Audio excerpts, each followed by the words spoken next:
Part 10. Terrain.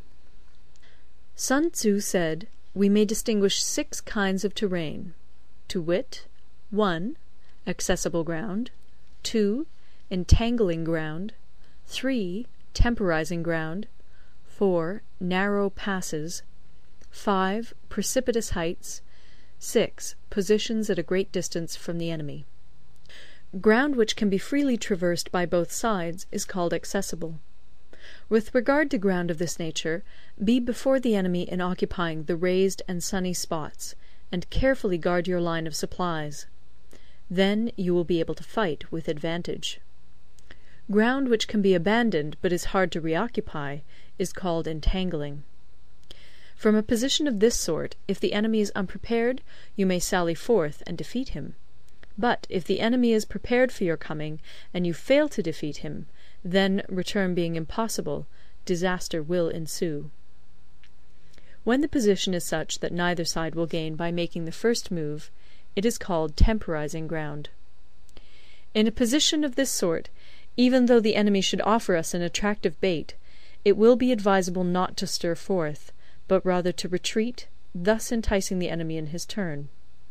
Then, when part of his army has come out, we may deliver our attack with advantage.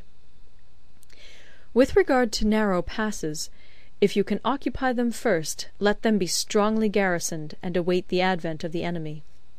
Should the army forestall you in occupying a pass, do not go after him if the pass is fully garrisoned, but only if it is weakly garrisoned. With regard to precipitous heights, if you are beforehand with your adversary, you should occupy the raised and sunny spots, and there wait for him to come up. If the enemy has occupied them before you, do not follow him, but retreat, and try to entice him away. If you are situated at a great distance from the enemy, and the strength of the 2 armies is equal, it is not easy to provoke a battle, and fighting will be to your disadvantage. These 6 are the principles connected with earth. The general who's attained a responsible post must be careful to study them. Now, an army is exposed to 6 several calamities, not arising from natural causes, but from faults for which the general is responsible.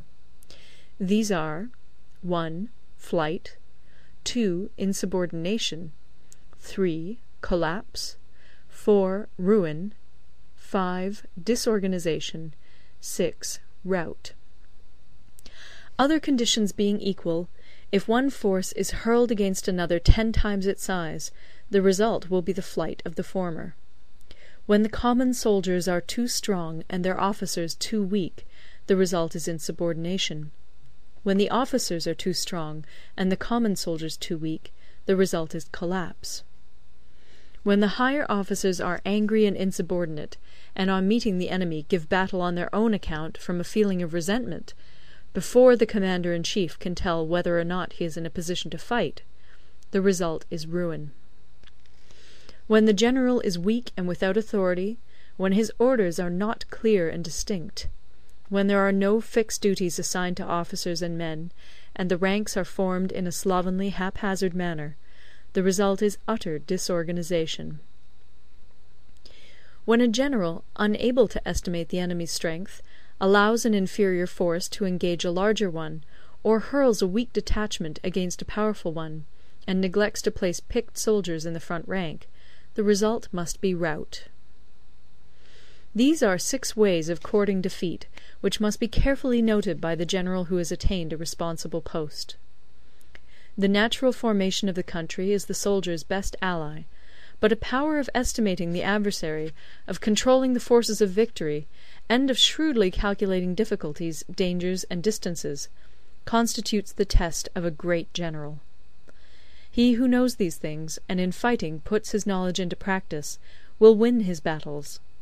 He who knows them not, nor practises them, will surely be defeated.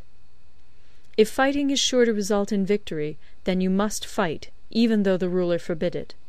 If fighting will not result in victory, then you must not fight even at the ruler's bidding. The general who advances without coveting fame, and retreats without fearing disgrace, whose only thought is to protect his country and do good service for his sovereign, is the jewel of the kingdom. Regard your soldiers as your children, and they will follow you into the deepest valleys. Look upon them as your own beloved sons, and they will stand by you even unto death. If, however, you are indulgent, but unable to make your authority felt, kind-hearted, but unable to enforce your commands, and incapable, moreover, of quelling disorder, then your soldiers must be likened to spoilt children. They are useless for any practical purpose. If we know that our own men are in a condition to attack, but are unaware that the enemy is not open to attack, we have gone only half-way towards victory.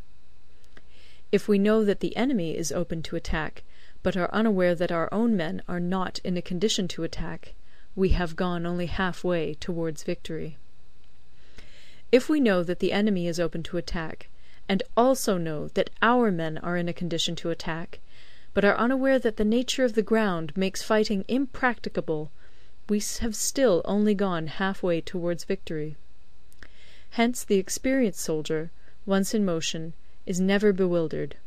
Once he has broken camp, he is never at a loss. Hence the saying, "If you know the enemy and know yourself, your victory will not stand in doubt. If you know heaven and know earth, you may make your victory complete." End of Part 10. Recorded in Toronto, Ontario by Moira Fogarty, October 2006.